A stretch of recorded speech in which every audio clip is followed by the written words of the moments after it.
Well, I've always carried a knife. See, my daddy told me one time, you show me somebody carries a big, dull knife, and I'll show you the laziest in the world.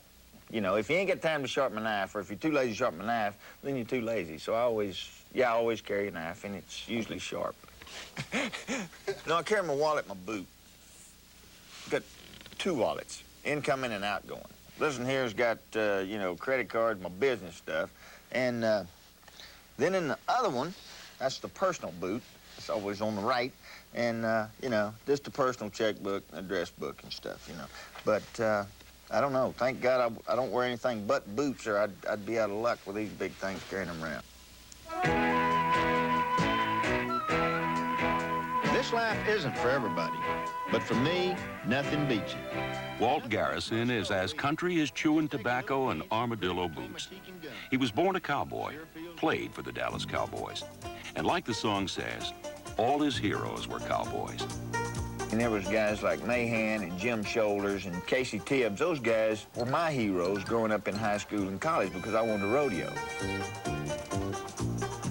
As I think there's a lot of guys around the rodeo circuits, you know, that would probably like to find out if the stories about how tough I was are still true or not, you know, but thank God they don't want to find out bad enough to jump on me. I mean, the guy was tough. You couldn't hurt him. He was the type of guy that didn't lift many weights, but was in great shape. It was because of the way he was raised. He was raised as a cowboy, and those guys are real tough.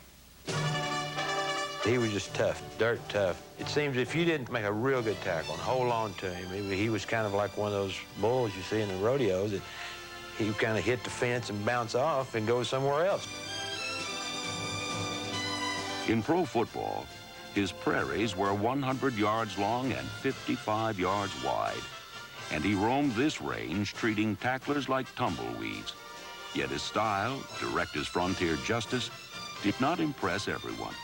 He wasn't really very fast, he wasn't very big, and he wasn't very anything, really, I thought. But the thing we discovered about Walt Garrison was he had a heart about as big as he was.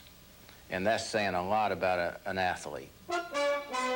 Even though he may have been less talented than others in the physical aspects of the game, you cannot beat the competitiveness.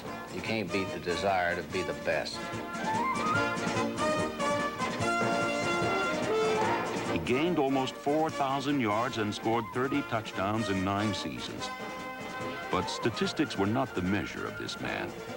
Walt Garrison was 10 gallons of toughness in a cowboy helmet.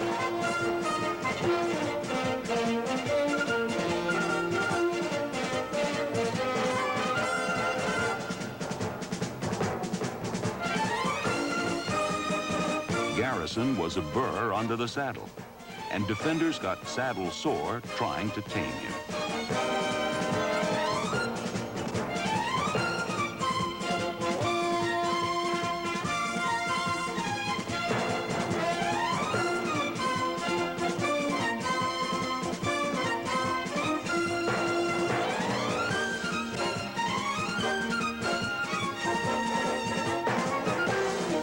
He was hog-tied, bulldogged, and pistol-whipped. But no team or no player was going to run him out of town. Not even a showdown specialist like Dick Butkus. Butkus always had an intimidating style, and Butkus told Walt, he said, if you come to the line again, I'm going to bite your head off. And Walt looked at him and said, oh, if you do, that'll be the first damn time you had any brains in your head.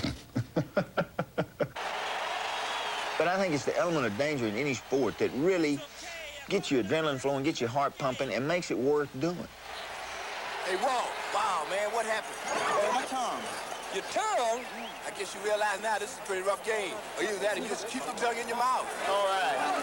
Ooh, man. Pain hurts me. I don't like pain.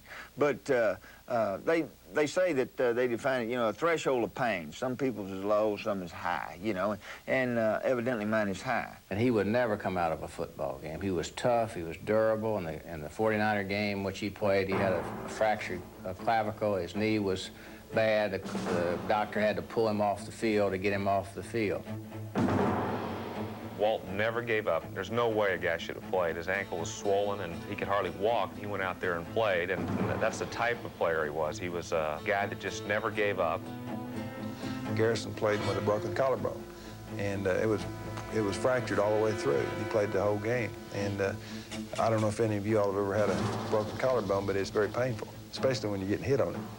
When you think back about Walt Garrison, you think, you know, they really did chisel him out of iron or out of mesquite wood or something, because he was tough as a nail. Don Meredith nicknamed Walt Little Puddin', because he said he's just so cute, he looked like a little pudding. Little Puddin' favored simple pleasures. His hands were rarely idle, usually busied by his two favorite pastimes, whittling and dipping snuff. Habits that this cowboy took to extremes. Walt had spasms in his back, and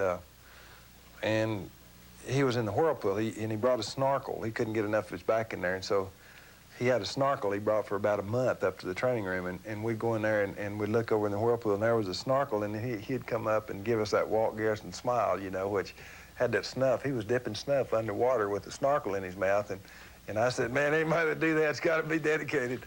I teamed up with a guy named David Dickerson, Brainy Dave, we called him. He busted beer bottles on his head. I used to put lighter fluid in my mouth. We could go into a bar, and I'd have a mouthful of lighter fluid and strike a match and whew, look like a dragon. You know, he'd shoot this stuff out about this far, and then Dickerson would bust, you know, a couple of beer bottles on his head. And that was a neat trick, you know. We was real, you know, they used to call us to do parties and stuff, you know, because we were big time. He was brimming up with anecdotes and limericks and jokes and stories and songs, and at the drop of a hat, he'd be reciting poetry, and he was hilarious. I took Charlie Waters over there one night to Rustler's, and he was asking Bear Creek, you know, well, can you lay on the floor and spit on the ceiling? And the ceiling's like 11 foot over at Rustler's in this beer joint. And he said, yeah. And so, you know, he laid down on the floor and spit on the ceiling, you know, and I mean, everybody was clapping. It's like his, you know, it was a great deal. It's like somebody clearing 19, 20 foot in a pole vault, you know. I mean, here's a guy that spit 12 foot, 11 foot on the ceiling, on his back. Walt Garrison was a hard-case football player who had a hearty sense of humor. He put in an honest day's work for an honest day's pay. He was a man who grabbed life by the horns.